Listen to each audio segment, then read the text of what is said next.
এই কোভিড যে আসলো, এটা আমরা যে আগে ভ্যাকসিনেটেড ছিলাম সেটা কি ইফেক্টিভ হবে কিনা, বা আমাদেরকে কোনো ভ্যাকসিন প্রোগ্রাম চেঞ্জ করা লাগবে কিনা। যদি এরকম দুর্যোগ চলে আসে, ভয় ব্যবস্থা হয়, তাহলে আমরা আবার জনগণের পাশে থাকবো। ইনশাল্লাহ রোগীরা আবার এখান থেকে উপকৃত হবে। চট্টগ্রামের পার্কভিউ হাসপাতাল পুনরায় দেখিয়েছে তাদের মানবিক দায়িত্ববোধ। অতীতের মতোই আগামীতেও যদি নতুন করে করোনা ভাইরাস ব্যাপক আকার ধারণ করে, তাহলে মানুষের পাশে থাকার ঘোষণা দিয়েছে হাসপাতাল কর্তৃপক্ষ।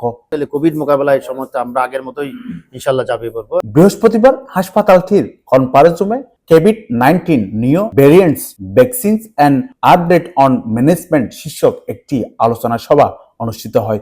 এতে নতুন ধরনের করোনা মোকাবেলায় আতঙ্কিত না হয়ে জনগণকে সচেতন হওয়ার পরামর্শ দিয়েছেন বিশেষজ্ঞরা।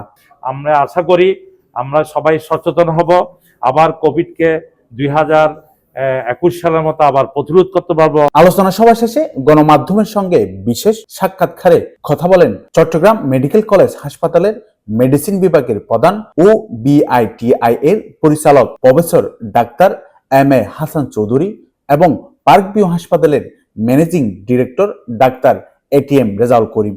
Doctor M A. হাসান চৌধুরী বলেন, নতুন ভেরিয়েন্টগুলোকে মাথায় রেখে আমাদের টিকা কার্যক্রম ও ব্যবস্থাপনায় আরো সচেতন হতে হবে। এই সেমিনারের মূল উদ্দেশ্য ছিল আমাদের চিকিৎসকবৃন্দকে আবার কোভিডের বিভিন্ন বিষয়গুলি আপগ্রেড করা, বিশেষ করে নতুন ভেরিয়েন্ট যেটা আসছে সেটা সম্বন্ধে জানানো, এটা কিভাবে প্রেজেন্ট করতে পারে, কিভাবে আমরা দ্রুততম সময়ে এই কোভিড রোগ নির্ণয় করতে পারি, পাশাপাশি কোভিড চিকিৎসার ক্ষেত্রে আমরা কিভাবে আরো এগিয়ে যেতে পারি, এর পাশাপাশি পাবলিক অ্যাওয়ারনেস যাতে আমরা করতে পারি।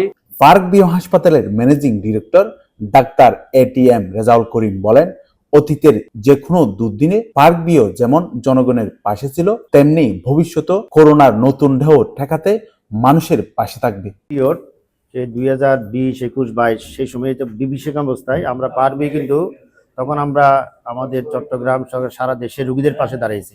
আমরা আমাদের পুরো হাসপাতালকে কোভিড ডেডিকেটেড হাসপাতাল তখন ডিক্লেয়ার করি, এবং আমাদের পুরো ম্যান পাওয়ার কোভিডের রোগীর সেবায় ছিল। এবারও আমাদের হচ্ছে কি, এবার তো আসলে কোভিড যেরকম ওইরকম আমার মনে হয় এরকম এবার এরকম কোভিড হওয়ার সম্ভাবনা খুবই কম। তারপর আমাদের প্রস্তুতি আছে, যদি কোভিড বেড়ে যায় তখন আমরা আবার আমাদের হাসপাতালের কোভিড রোগীদের জন্য সমস্ত দ্বার উন্মুক্ত থাকবে। আমাদের সব কেবিনগুলো আমরা আবার কোভিড রোগীদের জন্য প্রোভাইড করব। আইসিইউ, সিসিইউ, ইনভেস্টিগেশন সব কিছু থাকবে।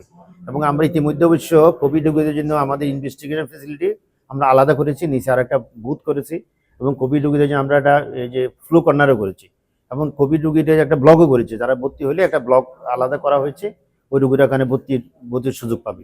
তা আমরা সবসময় এই যে বিভিন্ন দুর্যোগ মোকাবেলায় আমরা ইনশাল্লাহ জনগণের পাশে আছি। করোনা মোকাবেলায় জনসচেতনতা বৃদ্ধির জন্য হাসপাতালে আগত রোগীদের সচেতন করা এবং ইতিমধ্যে সর্বসাধারণের মধ্যে লিফলেট বিতরণ এবং নগরীর গুরুত্বপূর্ণ পয়েন্টগুলোতে তথ্য সমৃদ্ধ ব্যানার স্থাপনের ব্যবস্থা নিয়েছে পার্কভিউ হাসপাতাল কর্তৃপক্ষ। কোভিডে সুন্দর একটা ব্যানার দিয়ে দিচ্ছে নিচে।